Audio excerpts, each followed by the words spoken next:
Magnus was a little boy around 6 years old. He had blonde hair and blue eyes and 2 freckles on each cheek. Although small, he was well built. His granny always used to say that he was as strong as an ox, although he didn't really know what an ox was, but he guessed that it was something big and strong. One day, in the school holidays, Magnus's parents woke him early to tell him that they were planning a day out. Still sleepy, Magnus's dad carried him out to the car, where he quickly fell asleep again. He awoke 3 hours later, his mother shaking him awake. "Wake up, Magnus! We are here!" she said in an excited voice. Magnus got out of the car and stood between his parents before taking their hands. They then began to walk up a huge hill, which was so high that little Magnus couldn't even see over the top. "Where are we going, Dad?" he said. "Somewhere really special," his father replied. They continued walking in silence, both his parents smiling as they climbed the big green hill. "How much further, Mum? My legs hurt," said Magnus, rubbing his tired legs with one hand. "Not far now, dear," said his mother. As they finally reached the top of the big green hill, they came to a small wood. His dad whispered in Magnus's ear, "Run through the trees and you'll find our destination." Magnus was curious now, so off he ran through the woods, his tiredness quickly forgotten. After a few minutes of running, he reached the edge of the trees. As he walked out into the sunlight, he screamed in delight. He was stood in the middle of a huge circle of stones. "Mum! Dad! Come quick!" he shouted. His parents finally reached the circle too. "What is this place?" Magnus asked them. "This is called a stone circle," his mum replied. "It's a magical place. Your granny and grandpa used to bring me here when I was little like you. Your granny used to say that the gods and fairies dance between the stones and that if you listen closely, you can hear them whispering." Magnus looked up at the giant stones and wondered how much magic had happened between them and how long had they been there. He ran from stone to stone, touching each one with his hand. But before he could explore more, his dad said, "Come back into the woods, Magnus. We are going to have a picnic. We can look at the stones again later." "But Dad, I want to stay here," Magnus begged his parents. His mum and dad looked at each other for a moment, but then they both smiled. His dad said, "Okay, fine, you can stay. Me and your mum will be in the trees. Come and find us in 10 minutes. We won't be far away, so shout us if you need us." Magnus said that he would and continued to stare at the huge stones. His parents went into the woods, leaving him alone in the circle. He sat right in the middle, crossed his legs and closed his eyes so that he could listen. At first, all he could hear were the noises of the woodland animals around him and the squawks of the birds flying overhead. After a few minutes, Magnus was starting to lose patience. Just as he was about to open his eyes and go to join his parents for their picnic, he heard a woman's voice. It was a beautiful voice, sweet and kindly, with an accent which reminded him of his grandma, who came from a country full of ice and snow in the far north. "Hello, young man. What is your name?" Hello. My name is Magnus," he stuttered.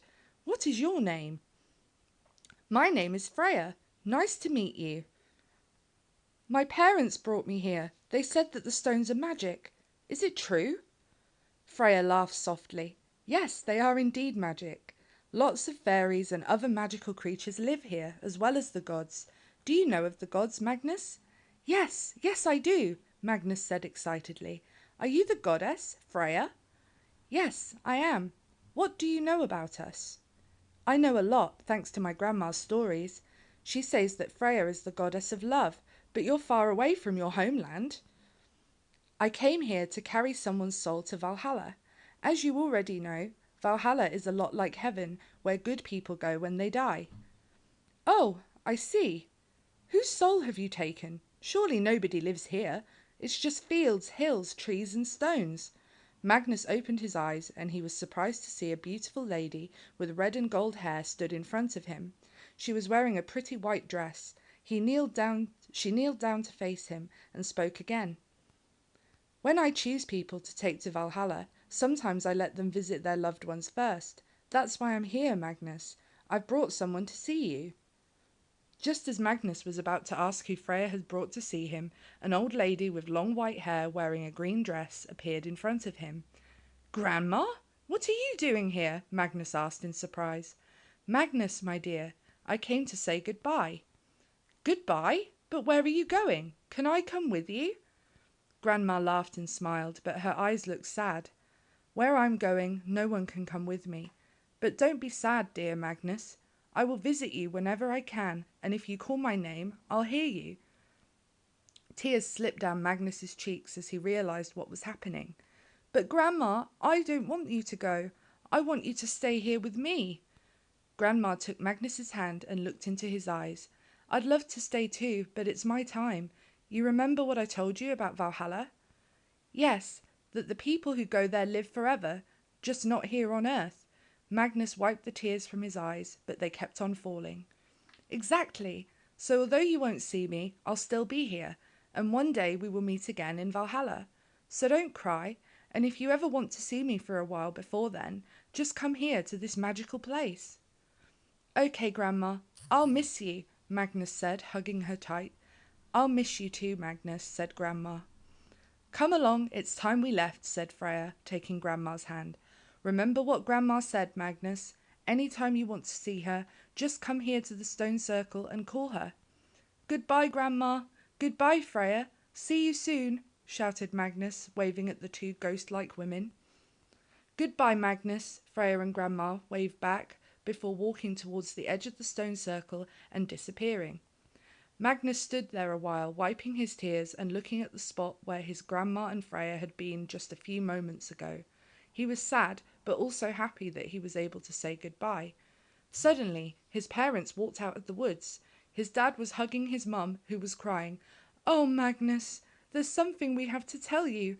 We just had a call from Grandpa, his dad said. Grandma died, I know, replied Magnus. But it's okay, Mum. She is happy in Valhalla now, and we can see her any time we want. We just have to come here. Magnus's parents looked at their son in amazement. How did you know? Asked his mum, tears rolling down her face. It's just like you said, Mum. The stones are a magical place. Magnus ran up to his parents and they all hugged each other tightly. Although Magnus's face was buried in his mother's shoulder, he thought he heard his grandma's laugh before all was silent again, except for the noises of the woodland animals.